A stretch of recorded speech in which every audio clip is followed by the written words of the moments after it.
Welcome to the Fully Mindful, where we explore what it means to live with intention, creativity, authenticity, and connection. I'm your host, Melissa Chareau, mindfulness and breathwork facilitator, neurodivergent lawyer and coach, and fellow human navigating this wild and beautiful ride we call life. On this podcast, we dive deep with interviews featuring inspiring guests, share solo mini episodes packed with guided mindfulness practices to help you center and thrive, and mix things up with tangents and sidebars, where my friend and fellow podcaster Debbie Harrell from the New World Normal joins me for some real, random, and meaningful conversations. So if you're ready to pause, reflect, and expand, you're in the right place. Let's get fully mindful. When we do yoga, you're not only practicing for the moment, you're not only practicing for right then and the next 24, 72 hours, but you're actually healing things from the past. And I'm not just talking about ripping scar tissue off that knee, but working through mental health stuff, working through things from the past, but also it's making you more resilient for the future. Hey everybody, Melissa from The Fully Mindful. Recently I've been doing a lot of practicing of Yin Yoga. And for those who don't know what this is super slow, I say slow, and very intentional yoga, and is incredible for the mind-body connection.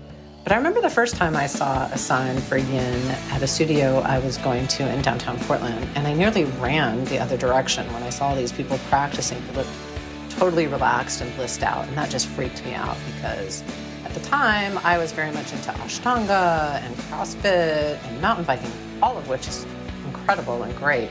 But I couldn't imagine just what looked like standing still or laying still there for so long. It wasn't until later when I really, really needed this practice that I found it. And I think you'll love my guest today, Sarasvati Hewitt, who is a local Portland teacher who's dedicated decades of her life to the practice of yoga, and at least the last decade or so to Yin. And she was, like me, kind of aghast when she first stumbled on Yin, but she was equally intrigued by the science that supports this ancient meets modern world practice, because that's what it is. What you'll hear in this conversation is a little bit about the history of Yin and how Paul Greely, who's considered, I guess, the father of Yin, stumbled on somebody named Paul Zinke and became intrigued by this practice, probably for the very same reasons that Sarasvati and I are, which is that it turns out, and this is proven by neuroscience and science in general, this is incredible practice for mind-body connection, for the breath, for sleep, for addiction, just for overall being human. And this conversation, we dive deep. We explore the science and the art of Yin, how she stumbled onto this world, and how she's dedicated to this teaching style, and maybe more importantly, how this practice can work for everyone. Hope to hear from you soon. Would love to hear what you think of this conversation and what your experience and or your thoughts are about Yin. Enjoy.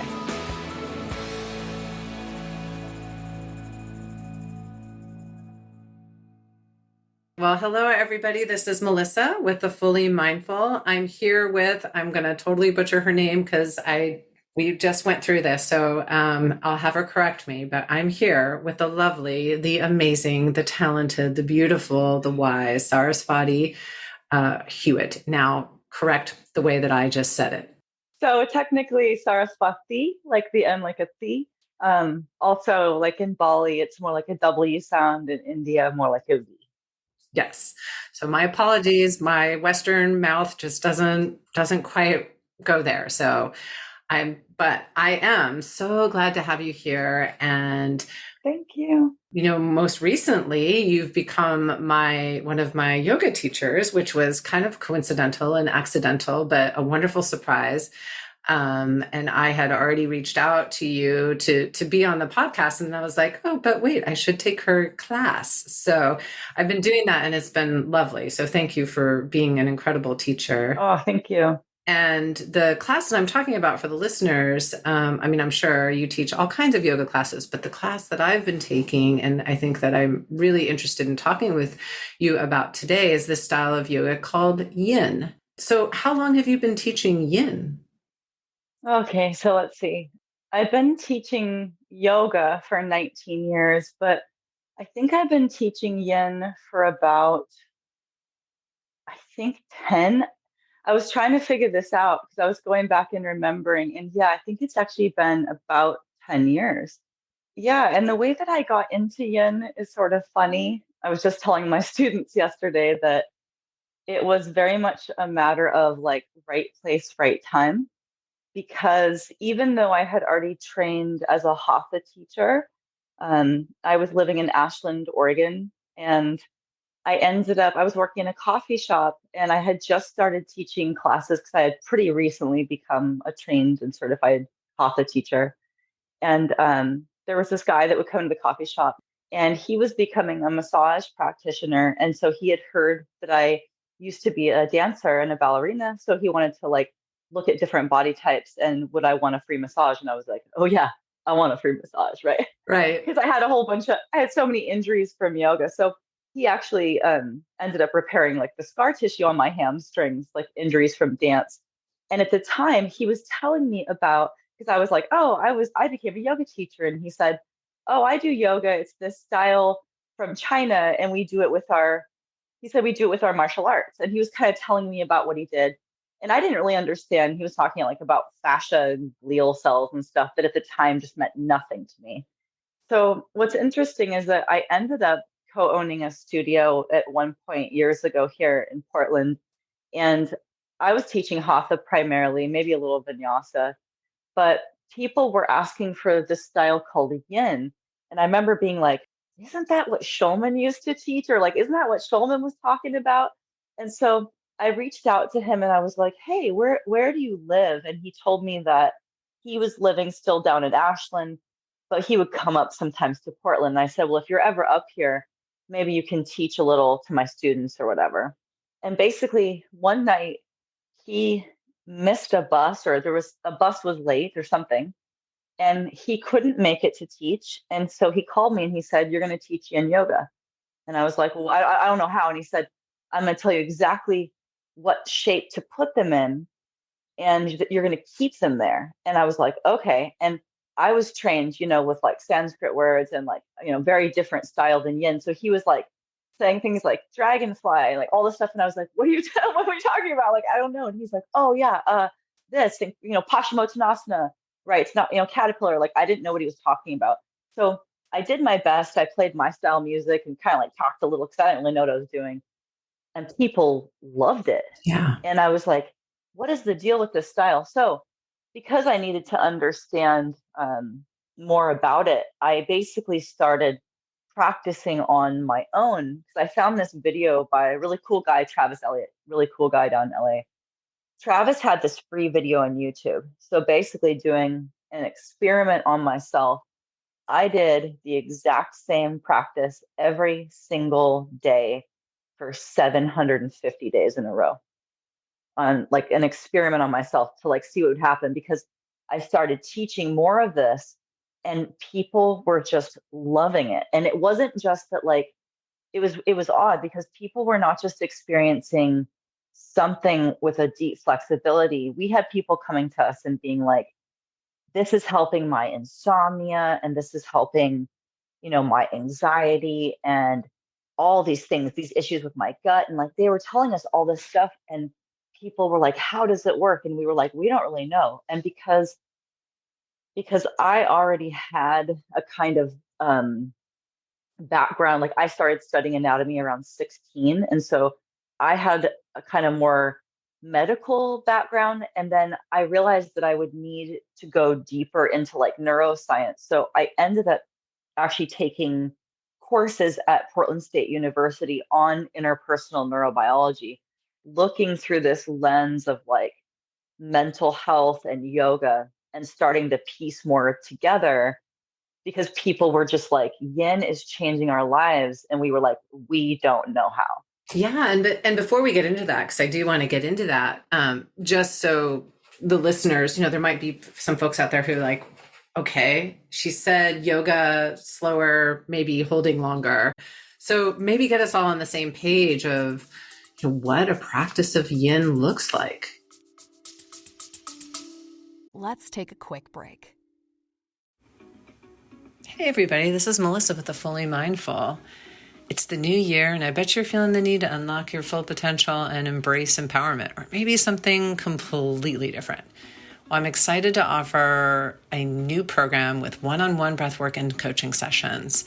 We'll embark on a truly transformative journey of self-discovery, combining conscious, connected breathwork and embodiment coaching, and more. So contact me, Melissa, at the Fully Mindful, for your transformative session today. Okay, so before I do that, if it's okay, I want to tell you about the lineage because I think it's important to understand the reason. Also, it's very important that I honor, these teachers and these people that carried this for so long, when really it was like not just intended for like white moms like me in America to do, because honestly, these were traditions of families and secrets of China and India. So the way that this all, begins, also technically, I've been talking a lot about history of kung fu. So basically, yoga and martial arts begin in India, and there's this huge sweep across with Buddhism. So then you see like karate, jujitsu, which have origins that we see, like we think Brazil, but it's actually through Japan and stuff. So everything really originates from India, and we have these movements of different aspects. So yin is the stretching from the kung fu, Tai Chi Pepper monkey style kung fu. And really, yin is just the stretching. It's like one piece of this greater aspect. So for a long time, for I believe around 9 generations, the only way we would have ever learned this style would have been from learning from a certain family in China. And a lot of this stuff really kind of originated from a place called Shaolin Temple, and then it kind of dispersed throughout. So monkey style specifically was a certain family, and there were 3 young brothers. The youngest brother basically was like, I don't want to do this. He moved to LA. And then I mentioned, right, the right place, right time. So I feel like we talk about this, how for me, for Shulman, for Paul Greely, for Polly Zink, we were all in the right place at the right time. So this young brother was in LA, and Polly Zink, who is like the head of yin, really, he's the only person that was ever taught yin in America. Polly Zink was doing what's called eagle style. So he was doing eagle style. And this young brother from China was like, this guy's body is perfect. His skeleton is perfect for monkey style kung fu. So he approaches Polly Zink and he says, I want to train you, which is really cool because this guy was kind of like over it before, but he decides, he's like, you know what? I want to get back into this because look at this guy's perfect. So he trains Polly Zink, and that year, Polly Zink wins Kung Fu Champion of America. And people are like, where's this guy coming from? Like, he's so good. So it's amazing because it starts as yin is just the stretching along with things like animal and alchemy medicine, meditation, kung fu stances, and weapons training. So yin's just the stretching. So here's what happens. This is so funny. So Paul Greely, who actually is now the person that is the most famous for, we associate Paul Greely probably more with yin than anyone. Um, Paul Greely is a jujitsu master. Also, his wife is the first woman to ever give belts in jujitsu. They're amazing. But he saw these infomercials like way back, like maybe in the 80s or 90s. And you would see these crazy infomercials with Polly Zink, who's doing this wild monkey stuff. And he's just like a pretzel flexible. Like I'll tell your crew, type in Polly Zink, and you're gonna be like, what the contortionism is happening? It is phenomenal. And you can see immediately why this guy saw him and was like, look at that skeletal variation. He's going to be able to do everything. So Paul Greely thinks, I'm a great martial artist and I've done all this yoga. I'm going to go study with this guy. And then I will also be able to do what he does. But here's what happens. After a year of working his butt off, he starts to be like, I don't know why, but he's also watching other bodies and he's like, this is not just about muscle and effort. Something else is happening. And he begins to understand and develop skeletal variation, understanding that the bones primarily are what allow us to do or not do a shape. So Greely, who I believe studied at UCLA, I think, was then also doing like bone bank, Montana kind of style stuff and comparing bones. That's another thing that your listeners can check out very easily. Paul Greely has his photos up for the public under bone photos, so you can really clearly see skeletal variation. So then he ends up teaching not only yin, really at first, Greeley only taught yin in other things he was teaching. And one day he was doing it on his own between teaching like Bikram classes or something. This was at Yoga Tree in San Francisco. And Sarah Powers, who's a very famous yoga teacher, she goes, Greeley, what you doing on the floor? You know, he's doing all these weird stretches. And he goes, oh, I'm doing this like kung fu stretching. And she goes, it looks like you pulled out all the yang and left the yin. And that's how we got yin yoga. So then Schulman never actually intended to even practice yin. It was more jujitsu. So we all just happened to be right place, right time. And honestly, everything just sort of like came to this point where all of us were in this point where we started to know a lot about these different pieces of anatomy and neuropsychology. And it all sort of came to this point where we figured out more and more about it. So for years, Schulman and I, did trainings and stuff. And what we started to realize is that, with this basic stretching, which is just the most basic stretching, it is a type of container. So for example, if I'm seated and I take my legs out, we call that dragonfly. My, target is things like the inner leg and the hamstrings in the back. It's going to look totally different for everybody, right? In yin, we're not trying to make it look a certain way. We're just trying to find a stretch in the fascia. And we do so by not staying there for 5 seconds, right? Or a minute, but more like 5 minutes or 10 minutes in some of the classes. So we're taking these very classic Kung Fu style stretches on the ground and we're holding them between 3 and 10 minutes. Yeah, and something kind of really magical I've found happens. Now, I wouldn't have told you that the first time. I remember the first time I heard about yin. I mean, honestly, I was like, what the fuck? Why would anyone do this? You're just like on the ground. Like, this looks so boring. And like, no, totally. CrossFit and like fast yoga and power yoga and all that stuff. And there's nothing wrong with any of those things. They're all wonderful.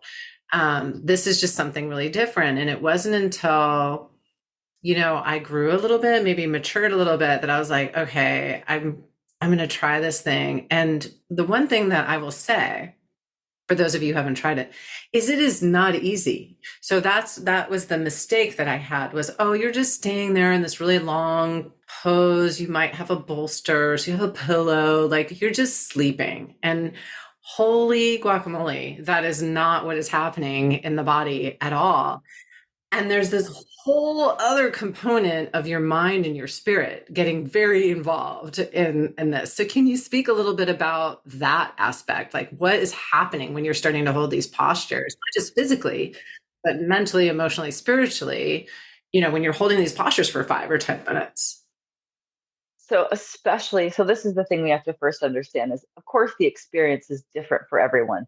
But for most Westerners with zero meditation training, sitting in these shapes is so intense because it's not only incredibly physically intense, but you begin to see everything about the mind because you're not just like about to move to the next shape and then the next thing. You're just there and then you're there and you're still there. So you're sitting with the self. And this is, meditation is the root of all of the practices, right? It always comes back to meditation, which is very easy for us to see with data, its benefits. But the truth is, meditation is hard. Mm-hmm. And to get people to sit for even 5 minutes is hard. So the thing about yin is that yin is not only a cognitive behavioral therapy and a prep for seated meditation, prepping body and mind, but along the way, it is a form of Taoist meditation. So here's what starts to happen. In the tissues, for example, in the first 90 seconds, we primarily feel the muscle. And then around 3 minutes, we really get into the fascia and the connective tissue. What makes them different from the muscle is that muscle gets more blood flow, opens very quickly, right? And it recoils pretty quickly. Tissues like fascia, connective tissue, very different function, not the same blood flow, right? They're going to be a different style of more like realigning themselves properly. They don't have the same kind of rebound effect. So very different tissue types. And when we do our muscle work, things like CrossFit, running, all that, which is awesome for the body and everything has its place, but that's going to work the muscle, which is different than when we do yin and we get into the fascia connective tissue.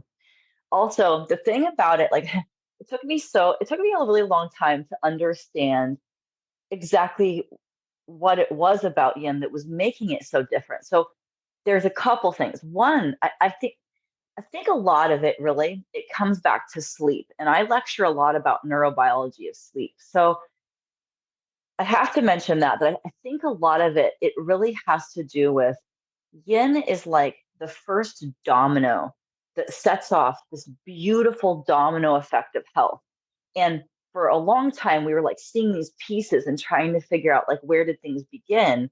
And I was like, well, yin is the beginning because part of it is that yin is boring. And because yin is boring, it actually helps as a pre-cleanser for the brain and it helps remove insomnia, which I mean, that in itself is huge, like understanding it. That one took me a while to figure out because for quite a few years, we talked about this triangle where we talk about in the middle sits yin. And the 3 points of the triangle are sleep, gut digestive, and mental health. And I actually mostly started focusing on mental health. And then a student came into me and said, you're going to freak out when you read this book called Why We Sleep by Dr. Matthew Walker. And so I took some time off teaching to read and memorize the content. And when I read that, one of the things it took me a while to figure out, but when they got to the stuff about insomnia, he was like, insomnia happens when you don't have enough time to process. And it's a big problem because of our technology being super good times. And I thought, oh my God, that's it. I mean, yin is so boring, but the boredom creates space and you can process and daydream. That's also very important because I don't teach my team to teach like you're teaching Zen Buddhism. I'm like, let them daydream, let them think it out. We'll get to that point where we do that meditation and you might find that the brain moves into these very, very like Zen spaces, but don't force it. Don't force it at all. In fact, really let people like work it out. And some days the brain will ruminate, right? Some days we're going to be going over stuff. Some days the mind's fairly clear, but you create a container and then you can start to cleanse the mind. So it starts with removing insomnia. And then the bigger piece is that when we can sleep better, then we can dream better. And when we dream, we process emotion. And so a huge part of yin is how it fucking connects Yeah. with like the dreams. And like, this is the part that it just blew my mind when I started to realize I was like, this is so phenomenal that this very classic stretching, which is just the most basic martial arts stretching, if done in a certain way, can help so many things. And it's just so basic. It's like almost hard to wrap our brain around. Well, what I found fascinating, I was in your class, I think just the other night, and something happened, and I was like, after I noticed what it was, and it's what I've experienced. I do breath work. I do kind of conscious connected breath work, so kind of like a holotropic style of breath work, which can definitely cause what's called transient hypofrontality, right? Where, part of the prefrontal cortex kind of shuts down a little bit. The ego goes to the back of the room and there's space, right? It's also what you get in a runner's high. It's all these things. And the last place I would have expected to experience that is in a yin yoga class, but that's what happened. And I was like, I don't remember how or why. And I mean, part of it is when you experience this, you lose sense of time. That's the beautiful thing, right?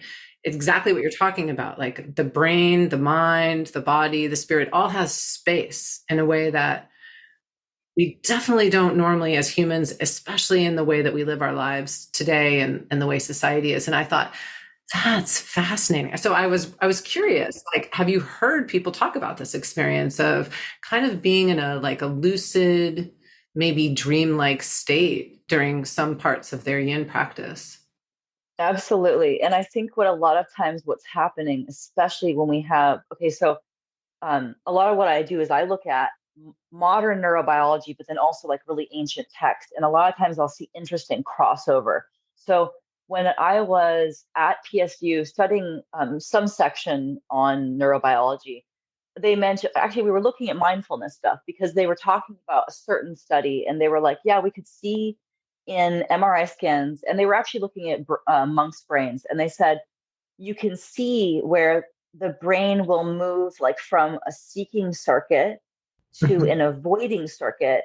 And they were like, but the movement is like very slow with the monks, or sometimes it disappears. And I was thinking about that and I was like, that's fucking raga and devesha. And in the klesha, we have what are called the five klesha. I was like, that is raga and devesha, because raga, right, attraction, and devesha, aversion. I was like, that is exactly what they describe. But here's the thing: if you sit and meditate, if you're paying close enough attention, it's going to become very obvious that your brain's like, oh, I want to go eat. Oh, I don't want to do this. Oh, and you're going to start to be like, oh, my brain is literally going from I want this, I'm avoiding this, which is because we want to maintain homeostasis. So the moment we start seeing that in any form, right, that's part of our observation of thoughts. But what's wild is that forever yoga's been like, do yoga and use these techniques, and you can slow that process, and at times it will stop. And now you can see it in an MRI scan. But what starts to happen is that, yeah, we're actually experiencing like changes in brain waves, and then we're in these spaces that are they're meditative, and there's all these different spaces we can be in. But sometimes it's like we're getting that really zen clarity, and sometimes it's dreamlike. But it's interesting because we start to see that by calming the body, right, you can really quickly come into these spaces. And I was talking this week, right? You do a lot of breath work. You can change what's happening in the body, you can change what's happening in the breath, and things start to shift in the nervous system. And that's so much of what we're doing with yin, is we're not just changing the fascia, but what we're doing is changing really the nervous system and even the relationship with it. Yeah, and I see that, and the more I practice, whether it's yin or breath work or some combination thereof, it's not just in the moment of the class. I mean, these are, like you said, they become more permanent changes in your nervous system. Not you sleep better, digestion is improved, we're calmer, there's more space between what I might react to. I have an opportunity to respond rather than to react, all by what seems to be from outer appearances a really boring, Totally, stretching practice. totally. Yeah. It's just like the most boring. It's like it's unbelievable. Like it just still blows my mind, and it works so well. And part of it, like I actually talked recently about this as well, how because I was actually looking at Huberman, who's at Stanford. He was talking about some stuff around neurobiology of grief, and looking at how people who had vagal toning practices were way less likely to experience complicated grief. Well, here's why that matters in yoga. I'm like, look, when we do yoga, you're not only practicing for the moment, you're not only practicing for right then and the next 24, 72 hours, but you're actually healing things from the past. And I'm not just talking about ripping scar tissue off that knee, but working through mental health stuff, working through things from the past, but also it's making you more resilient for the future. I'm like, that seems pretty fucking awesome when we do an hour of this basic stretching, and you're literally like you're going into all these different ways of healing the self, literally past, present, and future. Yeah, and maybe even future generations. I don't know if you've seen those studies on intergenerational trauma. And, I'm thinking of the one, can't remember the name of the study, but it's the one with the mice. And, unfortunately, they kind of torture these poor little mice by shocking them anytime they're close to the scent of cherry blossom tree, something that they might be close to in the wild. And obviously it causes this trauma response within them. And to the point where, if they just come close to the scent of cherry blossom, they have the same trauma response. And then they studied, because mice don't live very long and they also reproduced really quickly. They looked at, and for 14 generations, anytime they set that cherry blossom. Yeah, it's epigenetics. And so, we have this opportunity with yin, like you said, not just to heal our own past, present, and future, but even have an impact on generations to come. I mean, that's wild, right? It's phenomenal. And it's phenomenal that some people are practicing not only for themselves, right? That things are passed through the genes. I also think it's helpful because when we start thinking in that very like scientific yoga way, we can start to be like, oh, well, I can see why. Like, for example, if your ancestor mistakes a, stick for a snake, that can code in their brain and that can affect, how our family feels about snakes, right?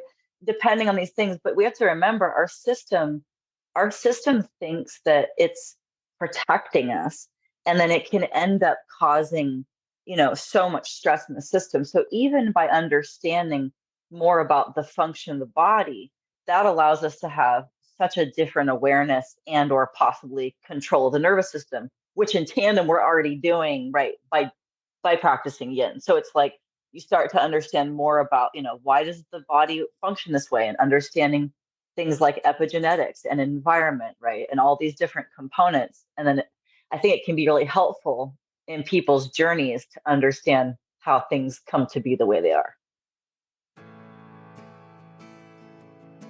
Pause and contemplate this. We can go without food or water for a while, yet the breath, the very essence of life, is what sustains us. Remarkably, the breath is both automatic and under our control, serving as the most immediate pathway to impact the nervous system. Feeling anxious? Adjust the breath to calm. Seeking balance? Alter the breath for equilibrium in just minutes. Need an energy boost or to recharge or process some big emotions and stress? Tune your breath to invigorate readiness and process. It's not just about survival. Breathing intentionally holds the key to deep and lasting transformation. So let's take action together. Through the Respire program, through the Fully Mindful, the Gateway to Intentional Breathing, we embark on a journey of releasing, restoring, and recharging, and transforming ourselves from within with the breath. Contact me, Melissa, at info@thefullymindful.com for more information and to get on the mailing list to find out about the latest and upcoming offerings, both online and in person. Get with your breath today. It'll keep you alive, happy, joyous, and free.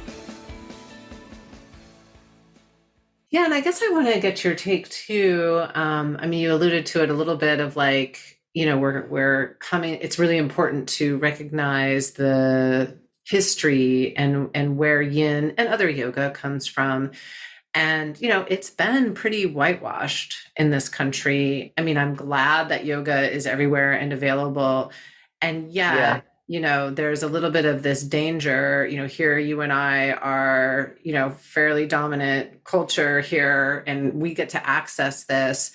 What's your sense of that, and what, if anything, can we do to remedy, any whitewashing that has already happened?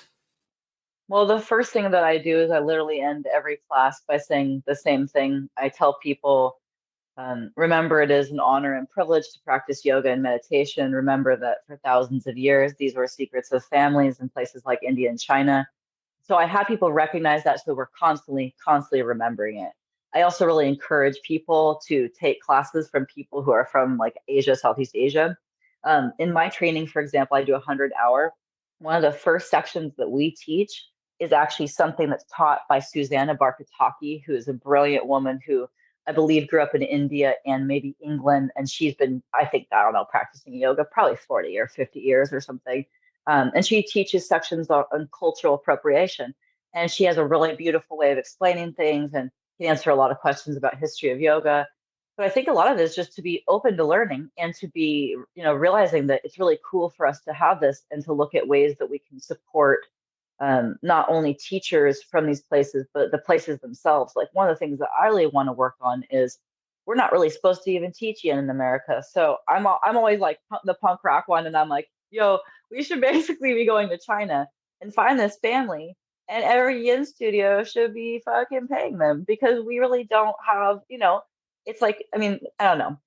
I get beef sometimes with how people do stuff because I'm like, remember, people had to carry these traditions when it wasn't cool and it wasn't easy. And just because we decided it was cool or whatever, and like it doesn't mean that like it belongs to us, and yoga is very strong and for thousands of years has existed, this beautiful tiny 4-letter word. It can mean so many things, but it stays strong.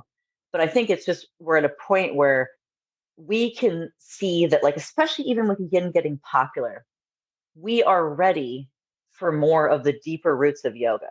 And like when I was in India, this was probably 17 years ago. I remember I was in Rishikesh, which is like beautiful yoga city of the world, right? We have one of those. That's cool. So I was at the yoga city of the world, and I would go down to the Ganges and I would talk with people. And I'm like 23 and I'm like, I teach yoga in America, right? Like I'm just like such a dork.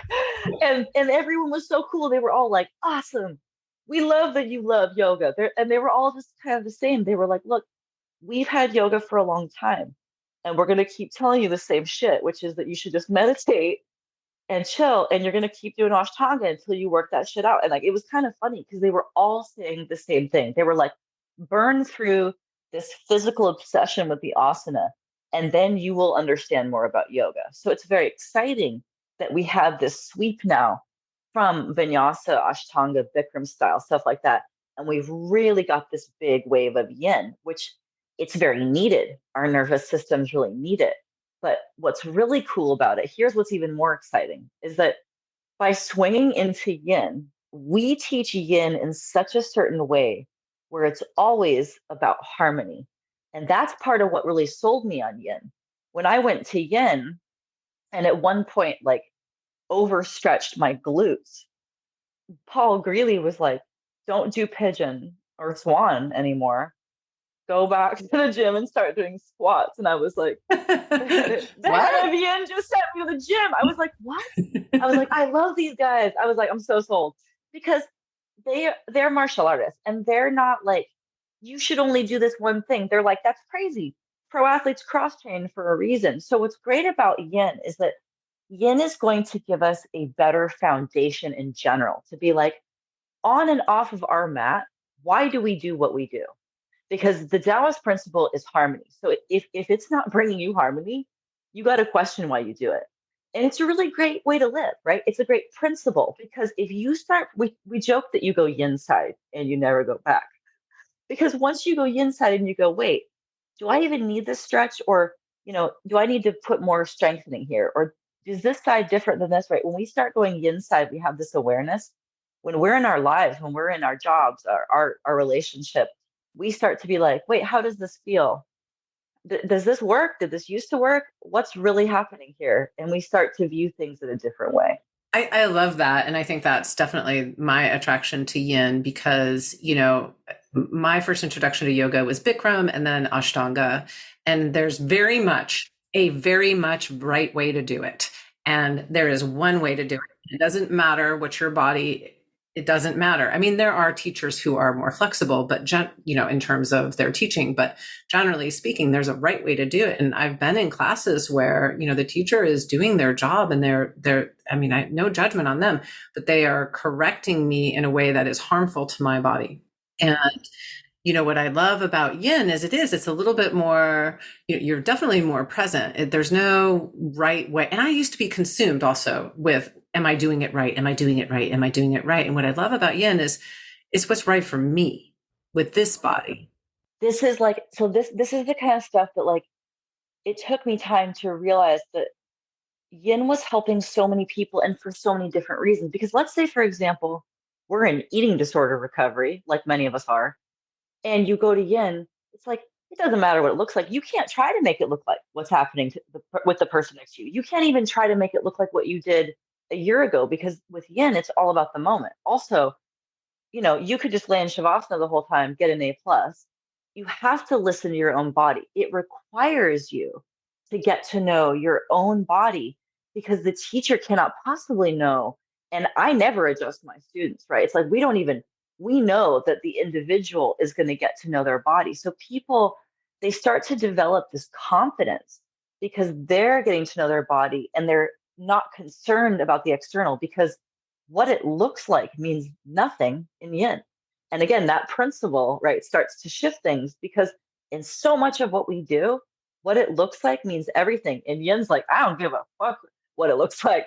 Where's your knee go? Like, that's the joke. Really goes, where's your knee go? I don't know. Where's your foot go? I don't know. And that's the greatest thing ever. So we all get to navigate. And along the way, it's like, yeah, people get to know their body and experience this very real, like, love and compassion for the self, while also figuring out what we actually need and don't need. And like, honestly, we have to understand that the roots of these practices were generally for young dudes that were contortionists. I shatter yoga dreams all day long in Portland, Oregon. All day long. These kids are like, I want to do this. And I'm like, let me take a look at your shoulder, your back. I'm like, that's just never going to happen. I'm like, your bones won't do that. Why would we ruin our body doing a shape that doesn't work, when really the physical part means so little? Because that's the thing too. When we start doing yin, we realize there is so much more beyond the shapes, which we all know and we've all been taught. But I think that we often don't get to that part, because if you sit and meditate and you haven't prepped the body or the mind, it's going to be pretty hard to get there. But yin is like the smoothest, dopest way for most of us to not only figure out how to sit and meditate, but along the way, you're doing it too. Yeah. I think, I was just sitting there thinking while you were talking, I was like, I think that's why I was so unnerved by yin when I first saw it. Because I was like, I don't know how to be with where I'm at right now. I want to be, I craved somebody to tell me the right way and the wrong way to do things, because I didn't trust my body. And I know that comes from years, my own story is years of eating disorder, alcoholism, ADHD, just shoving that shit away. And so it was terrifying in a way, to say, okay, I'm going to sit here with where I am and that's okay. But the second I gave myself permission to do that, and have been with teachers like yourself or others who really understand that, it's so liberating. It's liberating. And not just, like I said, and like you said, not just in the class, beyond out there in life. Like, these are principles for life, right? So I told you, that I had to teach that class. So I forgot to tell you something, which is that, I taught that first class and I had never done yin. So then immediately after, I was like, okay, I have to go take yin now, because I need to know what the heck I just did. So I went and took a class from Julie Barron, who was a great Buddhist teacher. But like, the first class I took was very traditional. So she was like swan, which is like pigeon, 5 minutes. And I was like, I was like, what do we do now? Because I was just like, Ashtanga and Vinyasa, right? Like, I was just like, this is crazy. Like, I couldn't leave because I was like auditioning this teacher. So I was like, oh shit, like, this is gonna be so hard. So here's what happened in that first class. Even though I had already taught for a decade, in that hour, which, by the way, every time I'd look up, Baron had this super like small Buddhist smile, which I still laugh at that shit, because I'm sure she was just like so stoked that I was like about to enter this next like space, because she knew it wasn't about what was going to happen. So I remember thinking, God, I have not really dealt with my anxiety at all. And I thought, for all that I have done for the body and for even my attempting to try to get better, I thought, I haven't really progressed that much, even after a decade of yoga. I wonder, what is it? Like, what is happening in this moment? So because I wanted to understand that, like I said, I started doing yoga every single night. And here's the way I describe it. I describe it as I had this giant snowball of my bullshit, and it was so enormous. And every moment, it was just like, if I didn't deal with things, it was just gathering, velocity and mass, and not like great. And I realized that at some point, if I did not start dealing with this, I would implode or explode. Like, really, something, it was like getting really bad. And there was something about yin, where yin felt like every time I did yin, I was just like ice pick, just like chipping away at a little, and a little more than had acquired. And so I always felt like I was making progress. And then something happened. I think it was about 2 years ago. Something really drastic 1 month changed, where all of a sudden I felt such extreme changes from yin. And I was like, oh, holy shit, like this works so well.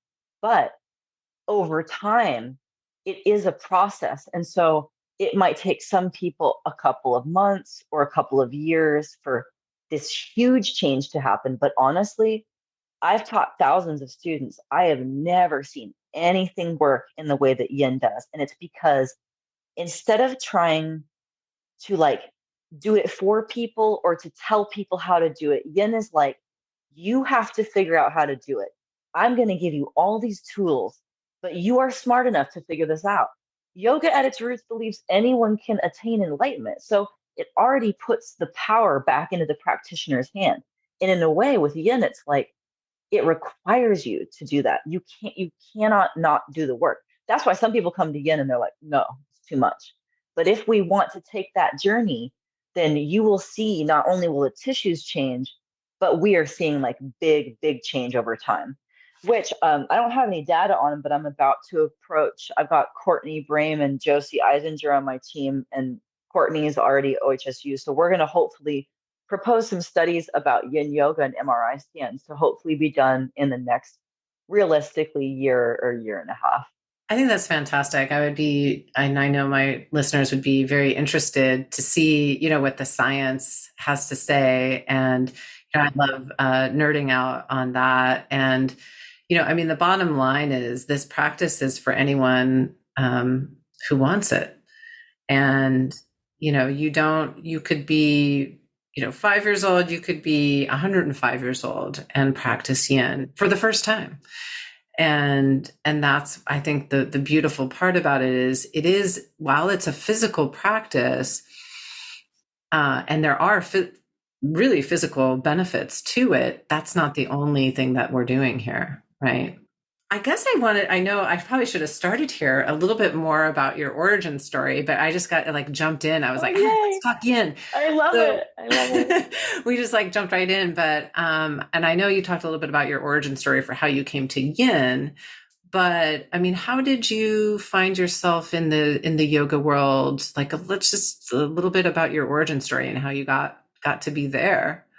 Well, I've had kind of a wild life. So I grew up on an island in Alaska, and my parents were great athletes, and my mother was like the choreographer of the dance team, like the drill team. And this is in the 80s at the high school. So I started dancing around the age of 3, and dance and all that was like kind of my world. I also played soccer and different stuff. I started studying anatomy around 16 because I was part of a science experiment where they wanted to see what would happen if they taught people who were 16 and 17 in high school college level anatomy. And basically, all my friends became doctors and nurses and PTs. I was just doing LSD and shit for a while, and then I went to neuroscience. They were like, "What's Hewitt doing?" I'm like, "Don't worry, I'll be there soon. I'm out here. I'll be on my own path." Yeah, yeah, exactly. But yeah, so I already had studied anatomy starting fairly young. And then I became a yoga teacher by the time I was already teaching yoga. I think by the time I was 21, I ended up I was at the Hatha Yoga Center with Bob Smith and Kee McGraw, who are both still in body and incredible teachers. They still both teach. They're phenomenal. And I was also studying with them in Bali, Indonesia. And then I started, teaching right away, and I primarily taught Hatha, very classic styles, for a long time. And yeah, and then I ended up, like I mentioned, co-owning a studio here. So then teaching a lot of classes. And actually, here's the thing, co-owning the studio, I only did that for about a year. And the thing was, is I had two young children. And my 15-year-old is autistic, and I was just not sleeping, dealing with a lot of stress. So I got really into learning about stress through the work of Robert Sapolsky, who's also one of the neuroendocrinologists at Stanford. And I got really into him, and he was very influential for me. For years, I couldn't sleep at night. So I would literally stay up at night and I would memorize lectures from Stanford on neurobiology, because like that's what I did for fun. This is what nerds do for fun. Um, so yeah, I was just like learning a lot, and it was more than that. I liked the way Sapolsky taught, because Sapolsky walks in with like a ripped tie-dye shirt, and you're like, did this guy just like come from a Dead concert? And he's like, hey, and you're like, that's the professor. This is like the top 5 smartest people in the world. Sapolsky's one of them, and yeah, he's just like the chillest guy. And he makes this stuff exciting and fun and funny. And the way he taught, I was like, I like this, because I was like, I want people to have this information. And it changed the way I taught. I started weaving in neuroscience to teaching. I would also weave in mental health stuff. And like one of my favorite stories is like when I first started teaching yin, a bunch of people, specifically vets, were coming to me and being like, why is this the only thing helping my PTSD? And I was just like, I don't know, I'll, see you Thursday or whatever. And one day I'm teaching this like giant class. This class was so big that like they opened another room to like fit people. And I'm like, people were just going crazy over yin. And I would have psychologists, therapists writing to me. They're like, what are you doing? And I'm like, I don't really know. It's just, and I would tell them what I knew, but I was like, I don't know. Come check it out. Let's figure it out. Like, let's try to figure it out. And one day after class, this girl comes up to me and she just goes, what are you doing? And I was like, what? And she was like, you can't talk about PTSD and yoga. And I was like, oh yeah, you like that? And she was like, this is crazy. And I was like, I know, it works so well. I'm like, I'll see you next week. And then she came back next week, and she became one of my best friends, and and teaches yoga. And what's awesome is that what she was realizing, she was like, wow, if we can find a safe way to normalize talking about things, then we have a gateway into something really spectacular. Because part of what I realized was people practicing yin together was like ultra awesome, being near each other. But in my room, people didn't know that I got some people who got PTSD, and I got some people dealing with addiction. I got some people who are just got tight ass hamstrings. And I got some people that are just, I got all this different stuff going on, but all they know is that they're all practicing yin together. And so I was like, I like the idea of we can do this in a therapeutic setting, but part of what I'm really digging is us doing it together and discovering that, right, we have different, body types, but we have this way of like making it more available to everybody. So yeah, for years I was like just sort of piecing stuff together. At some points, like I remember once OHSU called me up to some meeting because they were like talking about qualitative and quantitative data. And it was like actually really important for me to see this, because, sometimes I read in these studies, I'll read one line. For example, Italy did this study where they found that if people who are bipolar don't sleep for one night, they are 100% guaranteed to go into a manic or depressive episode. Well, I get to read that, and that's very helpful. That's a big ass study. That took a lot of time. That took a lot of data, but it's one sentence for me to read. So I got to go into some meetings and really just see all that has to happen to produce data. So I got to see some of the back end stuff. I've gone in and I get to hear, some of the lectures, and, when they've got new data. Like one thing that's pretty exciting, we know this from yoga, but getting to see some of the changes in prefrontal cortex and some of the things, that are changing in like amygdala, for example, which is very exciting with PTSD, because, that's important for dealing with stress and stuff like that. So we're definitely understanding a lot more about it. So I was just sort of, again, right place, right time. I mostly studied the work of Dan Siegel, like interpersonal neurobiology. Also, something else I think you'll find interesting. One of the most important things I did, at one point I just typed in neuroscience and yoga because I was like, is anybody connecting this? Because I definitely was like, people were connecting it, but I did start a little maybe earlier than some of my team. And I always tell people, I'm like, that was because I was just real stressed out. And like I went into it more from like a personal view. And then it just started, like I was at that point where it was really getting popular, a lot of stuff with mindfulness and psychology. So at one point I went to Kripalu, which is big yoga school in Lenox, Massachusetts, very connected to Harvard. And I was studying neuroscience, modern yoga with Dr. Hopper, who is a Harvard psychologist, and basically goes between Sing Sing and San Quentin and works with people on death row. So I did a lot of like studying with him. Yeah, and I just sort of like kept studying, learning. And like at this point, I've been teaching yoga for 19 years. I teach about 80 classes a month. I do 100-hour teacher training. I do one international retreat a year. But a lot of it is that when I teach, like some days, I still teach many classes. I'm more excited about yin than ever. Like I'm so in love with yin. I made some joke this week. I was like, I should just tattoo yin and sleep. Because every time people ask me a question, I'm like, it's one of these two, I swear to God. Like, probably is this because I keep coming back to these things. And when we learn more about sleep and when we have a practice of yin, what I'm seeing is that I can very quickly set people on a path to heal themselves. Like, that's the coolest thing ever. It works. It works really well. No, it's amazing. One of the reasons I started this podcast was to talk a little bit about how people found their purpose. And I don't generally ask, that specific question, but we just kind of arrive there through this conversation. And I can really see that trajectory for you.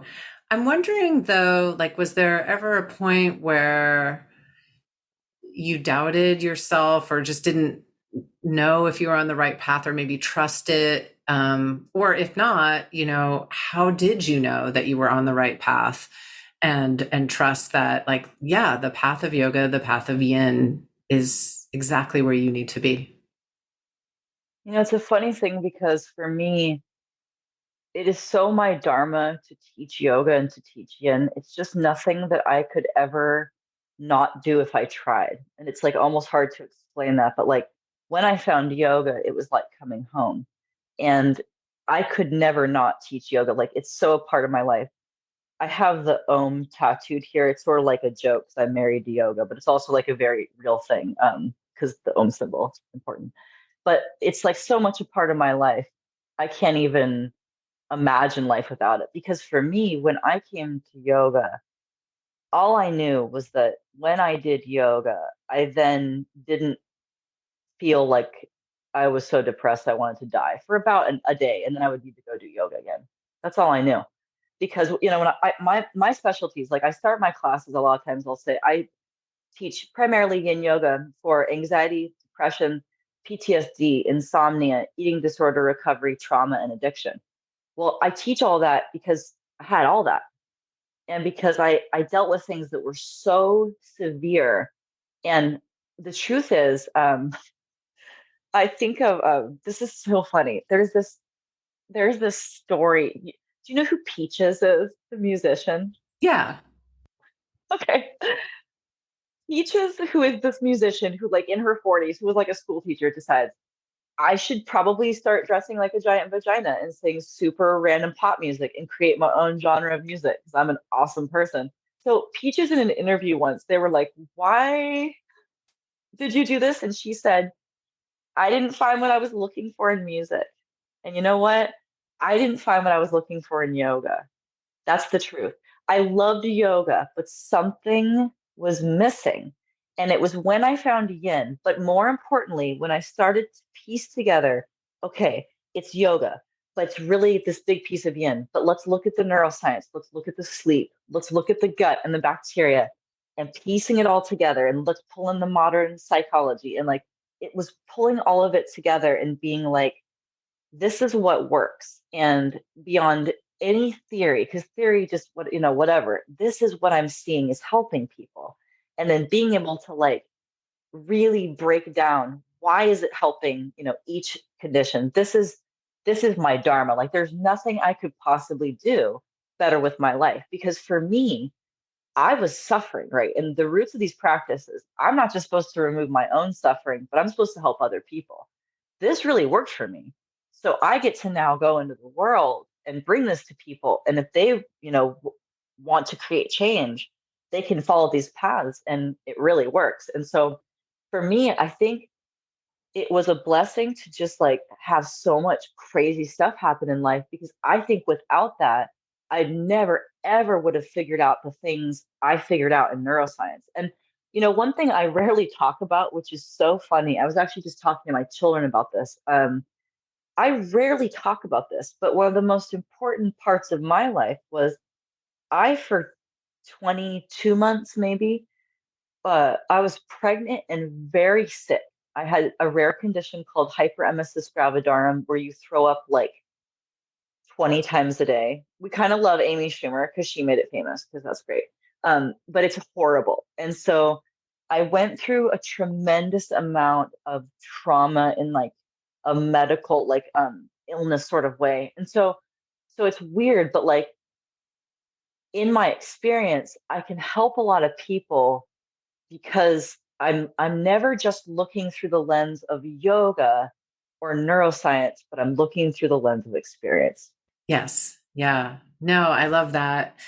And with that, I want to thank you for taking the time to talk with me today about your purpose and, how you found your path and the path and all the amazing science and spiritual and mental and emotional aspects. It's been a crazy good, amazing conversation. And, I wish everyone lived in Portland so that they could come experience one of your classes, although there's a heck of a wait list usually. But how can people find more about you if they want to, and they find out what kind of teaching you're doing? And then, like you said, you do that one international retreat a year. How can we find you? So you can check out my website. So my name is Sarasvati Hewitt. So you can check my website out. I've done multiple interviews. I had an article written for Departures magazine recently. So yeah, I've given some different sectional like interviews for podcasts, but I do have a YouTube channel. So that's a way people can take class and kind of see. I offer workshops, and my international retreat this year, I believe, is going to be in Sayulita in February. So that will be the one for 2024. And yeah, my teacher training this year is almost full. That starts in a couple of weeks, and that one's a 100-hour training. Yeah, and then people will sometimes invite me to speak at different things, or come and do different stuff. So yeah, I'm primarily here, and people can go and see my regular classes. But yeah, as you mentioned, a lot of them are sold out. So people have to go on and find the ones that aren't sold out at some of the studios, because Yin's getting really popuar. No, and don't give up hope. Even if you're on the wait list, you do sometimes win the lottery and get in. And so it does work out. You get in just when you need cool. to. Yeah. Awesome. Well, and also remember, my amazing boss, Rachel Brooks, who owns Seeking Space as well as Yin Yoga Space. I teach at a bunch of really wonderful studios. Everyone I teach for, like, they're the best. But Brooks started a new studio, Yin Yoga Space, which is only Yin. And that's really exciting. We only have a couple of those in the world, but we have one of those in Portland, Oregon. So if you want all Yin all the time, we got you. I love that. Well, thank you so much. And can't wait to have you so much again. Awesome. Thank you. And yeah, I'll see you in class soon. Yes.